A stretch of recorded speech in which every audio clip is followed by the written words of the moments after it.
નમસ્કાર મિત્રો, કેમ છો? તમે મને ઓળખતા જ હશો. આજે હું એવી વાત લઈને આવ્યો છું ભાવનગર જિલ્લાના ઉમરાળા તાલુકાના રામપર ગામની, જ્યાં જીથરા બાબાની કહાની. જીથરો બાબો જેના દીકરાને વિદેશમાં મળવા માટે તરસતો હતો, કેદુનો ભટકતો હતો, ગમે ત્યાં જતો હતો. દીકરો એનો વિદેશમાં વયો ગયો હતો, ત્યાં પોતે સેટલ થઈ ગયો હતો. જીથરો બાબો રામપર ગામમાં ખેત મજૂરી કરીને પોતાનું ગુજરાન ચલાવતો હતો. બન્યું એવું કે જીથરો બાબો પ્લેનમાં બેસીને જતો હતો ને ઓચિંતાના પ્લેનમાં અનાઉન્સમેન્ટ થઈ, ઓ માય ગોડ, પ્લેનમાં અફરાતફરીનો માહોલ થઈ ગયો.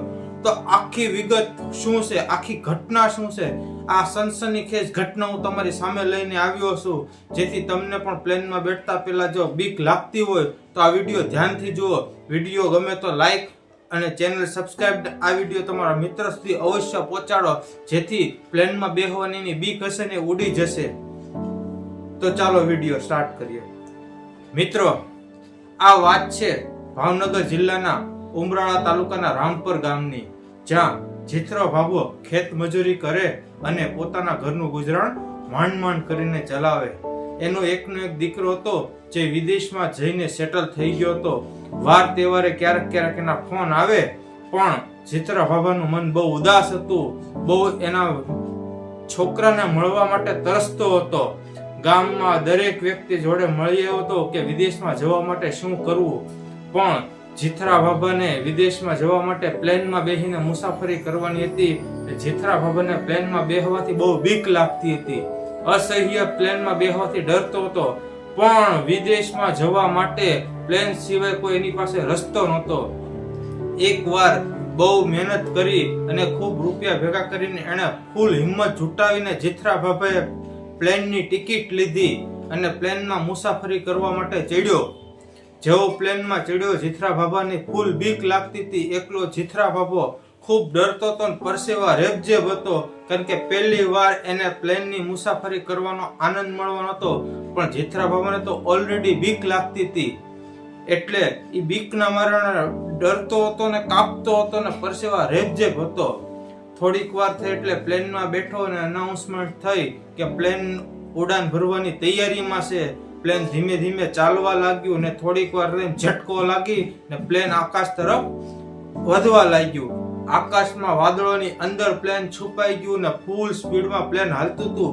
અચાનક જીથરા બાબાની નજર બારીમાંથી નીચે પડી અને ખૂબ ડરવા લાગ્યો અને ધ્રુજવા લાગ્યો.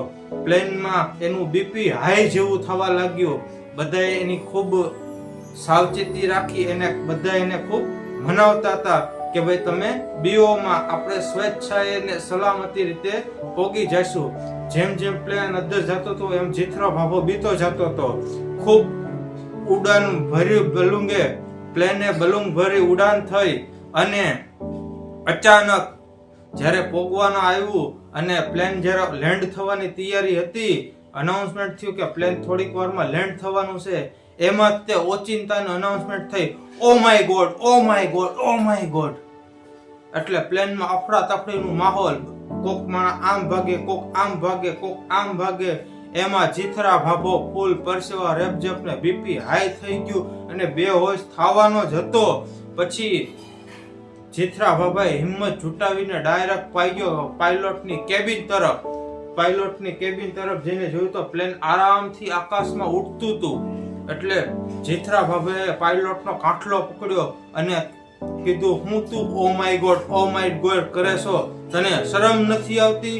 તારામાં બીક જેવું નથી? તને ખબર નથી તારી કરતા મોટા ઉંમરના લોકો આ પ્લેનમાં સવારી કરે છે? તું ઓ માય ગોડ કરે છો?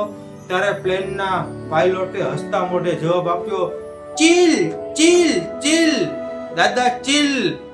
એ તો છે ને ચાનો કપ મારા શર્ટ ઉપર ચા ઢોળાણી, એટલે હું બીકના માર્યો ઓ માય ગોડ બોલ્યો, બાકી કઈ થયું નથી.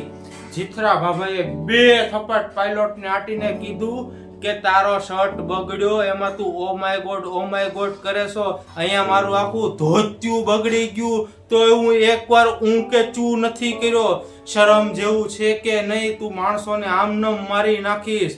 પ્લેનમાં બધાને હસ્યાનો એક વાતાવરણ સર્જાઈ ગયું ને માણસો બધા જોર જોરથી હસવા લાગ્યા.